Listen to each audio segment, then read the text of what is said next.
May arestuhan bang mangyayari this coming Friday o sa weekend? Pero bago niyan maalalang sumabog kahapon si Senator Erwin Tulfo matapos ipilit ng majority DDS bloc na magbotohan na at gawing bahagi ng proseso ng Senado ang virtual session at attendance. Matatanda ang sinabi ni Tulfo, we need answers in the minority. Madam Chair. Or is it because, Madam Chair, they're in a hurry because of news reports that probably two of our colleagues might land in jail this weekend? Is that the reason why? Pagkatapos niyan, nangyari ang politically satisfying na walkout ng mga miyembro ng minority bloc.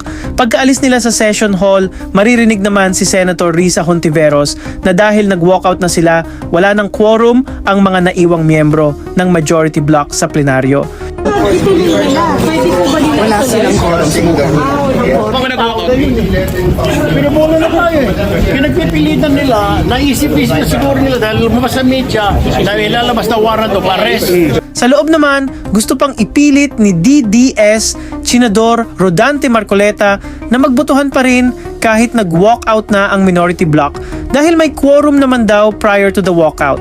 Kapag ka po ba nag-walkout ang minority, nawawala po yung quorum. Nagsimula po tayong may quorum. It doesn't matter if they walk out.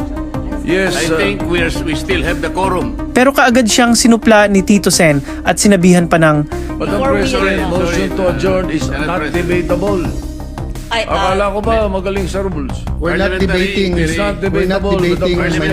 Move to adjourn. Pero dahil walang nangyaring botohan kahapon, aasahan na namang ipipilit ni na Marcoleta at Cayetano ang kanilang gusto sa susunod na session na nakatakda sa Monday o ika-1 ng Hunyo. Marahil inaasahan nilang magkakaroon ng quorum sa araw na iyon, lalo na kung walang hulihan o pag-aresto na mangyayari ngayong weekend gaya ng sinabi ni Ka Erwin sa Senate floor kahapon. Para makaboto yung mga yun na makukulong, kung sino man yun, para makaboto sila, kung nakakulong man sila. Common sense, hindi naman tayo tanga, journalist tayo, di ba? Yes. Common sense. Yes, sir. BS. Kung ano-ano mga rules. Yes, sir.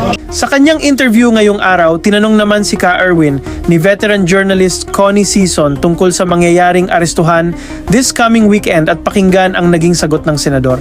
So, sa inyo ko ibabalik yung tanong nyo. Sa tingin nyo, ano ho ang motibo? Para kanino? Kasi you've been very straightforward, no, na sinasabi niyo baka may mga maaresto na senador po ngayong weekend. Pasensya na po, Miss Connie, pero diretsahan na lang po. Real talk po tayo.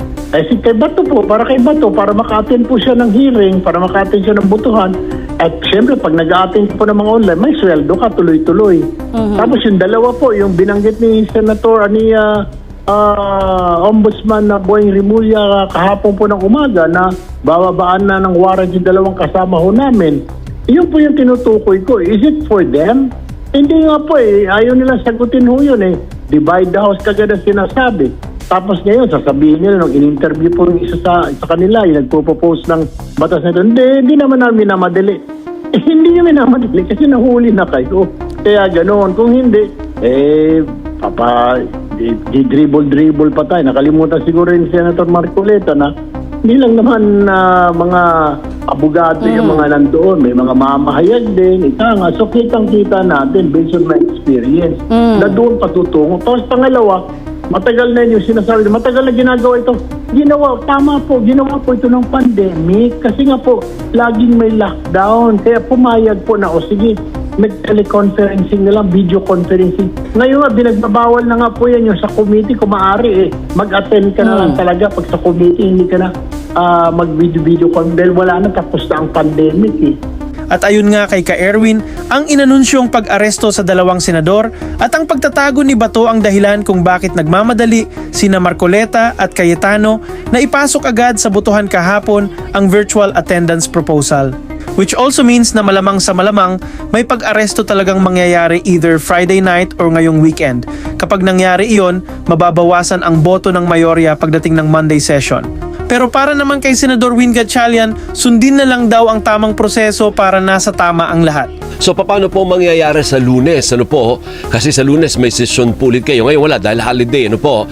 Papasok ulit kayo.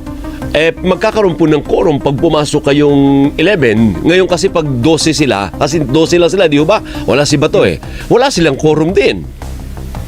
Correct. Ang pinakamagandang to move forward ay una-una sundan yung proseso. Pag-usapan natin, kasi collegial body kami, Alvin. Ibig sabihin, dapat pinag-uusapan ng ganito. At in the past, nakita ko, kahit hindi kami nagkaka-agree, naghahanap ng solusyon o compromise para hindi umabot sa ganitong sitwasyon. Kaya, ang pinakamaganda to move forward, pag-usapan ng majority at minority, yung ganitong una-una pag-usapan yung proseso at pangalawa pag-usapan yung konsepto na i-amenda.